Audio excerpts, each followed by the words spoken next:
Hello everyone, welcome to my documentary where I talk about diabetes and healthcare. Today, I'm going to be going through my whole life normally, but we're going to be checking my blood sugar randomly. This time, right now, it's 126, which is just under the level that it's supposed to be. It's supposed to be around 80 to 120 for any normal human being. Hello people, I'm back. I had a really fattening meal at the Applebee's, okay? And now my blood sugar is at 223. What's up, Andy? What's up, what's up? Welcome to Duff 23, baby. We're with my boy Jason. Jason, what you gotta say for the fans, the club? My blood sugar is 211. See? 211. Nice. Type 1 diabetes, defined as where the pancreas produces little to no insulin, affects 1.5 million Americans. That's a lot of people who need the life-saving drug needed to treat diabetes, insulin, and many other life-saving pieces of equipment, such as a continuous glucose monitoring system, or CGM for short, used to track blood sugar in real time without the need for blood pricks. With all of this medicine and equipment comes an inevitability, price, which some can cost thousands of dollars just for 1 year of insulin costs. Why does this happen? How do people all around the United States continue to suffer for these big corporations when it's their lives on the line? First, we need an understanding of how this technology was made. Before the early 1900s, we didn't have synthetic insulin, so most diabetes was a death sentence. Doctors knew about diabetes by examining a patient's urine to figure out if it was sweet or not, most of the time by tasting it. Unfortunately, there was nothing to help a diagnosis once known, except a very low-calorie diet that would lead to starvation. In the early 1900s, though, George Zuser, a German scientist, found out that pancreatic extracted from others could help diabetes. But in 1920, Frederick Banting, a physicist in Ontario, Canada, had the idea to use insulin to treat diabetes, and it worked. He won the Nobel Peace Prize for his accomplishments in 1922. With that known, shouldn't it be easy to distribute this at an even cost, so these life-saving drugs and improvements in technology can be used to save lives? Well, you're under the right insurance, and if they approve the request, you'll be fine. But unfortunately, most companies won't approve it, or limit it. Most insurance companies, even Medicaid, program made for people who have limited help, will deny requests for insulin and medical equipment. This has led to people having to ration insulin, which could lead to death. There's this case in St. Louis Park, Minnesota, where a 21-year-old, after losing health insurance, had to ration his insulin because of the price of it. And if a person needs a certain medication to live, it should be offered. It's gotten so bad, people are smuggling insulin from Canada because it's just gotten too expensive. It's not right. It's not right. We live in the United States where we're supposed to be the most advanced country, and yet we are putting people's health at risk for profit. But why? Why is insulin so expensive? The Associated Press asked the same question, and they came back with a simple answer: market control. Eli Lilly, Novo Nordisk, and Sanofi own the majority of the market, therefore are able to increase the price to whatever they want. This has led them to skyrocket the price of insulin over the last 20 years, making it impossible for Americans to get insulin without big insurance companies. That isn't even to mention the equipment. Insulin pump can cost thousands of dollars.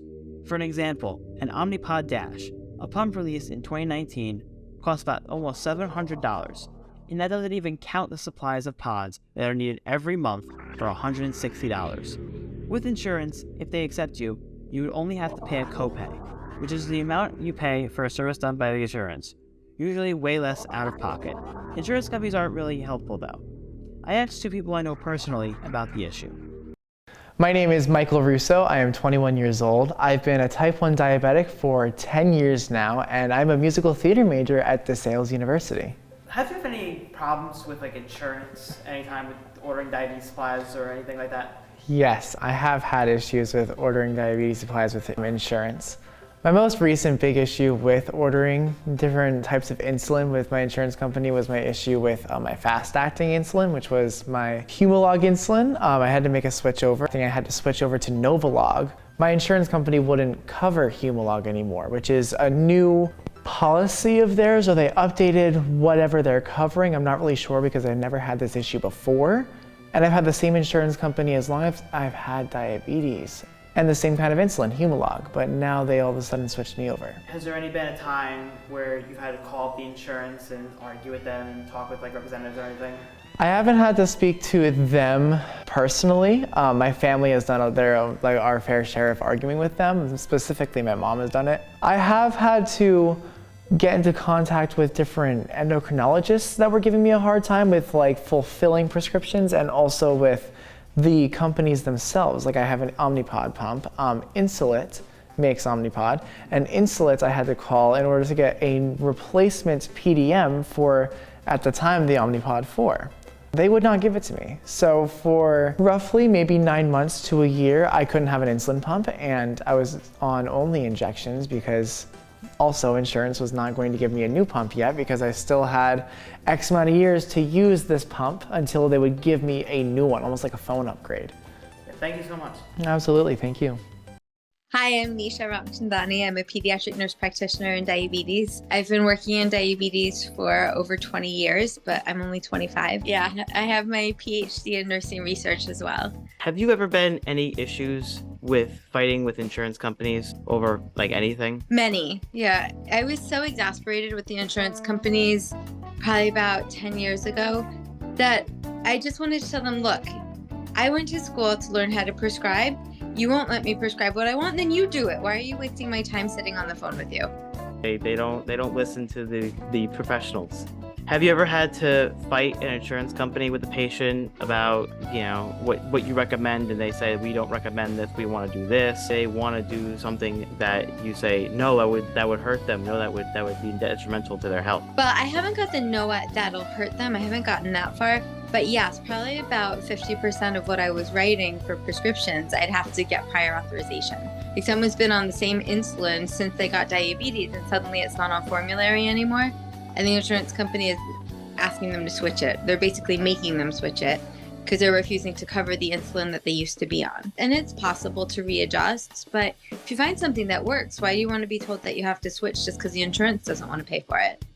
So then we have to write letters, and it easily takes up 30 to 60 minutes of a provider's time per patient, per prescription that you're fighting. Yeah, so one of my favorite stories is back when I was at Maimonides. I wrote a prior auth for a MiniMed 722 insulin pump, and the argument was the reservoir is bigger. It holds 300 units, and this patient needs 300 units. I think he was switching off to the Animas. It got denied, so I wrote again. I appealed to the denial. I wrote again, the patient needs this pump because it's bigger, has a bigger, larger reservoir. It got denied. I appealed again. It was approved, and the response was, which pump do you want? Like, did you not read my first 3 letters? The last question is, what's one wish that you could have the insurance companies, all insurance companies, do for the rest of the time? I want them to pay for preventative care instead of for paying for acute care. Like, they would deny medications to prevent the complications, but they're happy to pay for the complications of diabetes. Like, why are you getting there? Give me a pump, give me a sensor. Let me help my patients stay in good health, as opposed to don't give them their insulin, don't give them enough test strips, don't give them a sensor, but you'll pay for their dialysis, and you'll pay for their amputations, and you'll pay for whatever else, their retinopathy treatments. Just let me keep them healthy. What can we do to help this? There are many, but the best way is governmental intervention. Calling your congresswoman, elected officials to make it a goal to lower costs of vital medications is the way to go. Other than that, there are patient assistance programs that can help. We're looking for cheaper options. Luckily, the future looks bright. Eli Lilly, one of the biggest insulin manufacturers, will be capping their insurance at $35, which will make it easier to afford medication. This issue has been plaguing people for years. With more regulations and more outcry, this issue can be helped, so people can comfortably be treated for a chronic condition with no cure at the moment.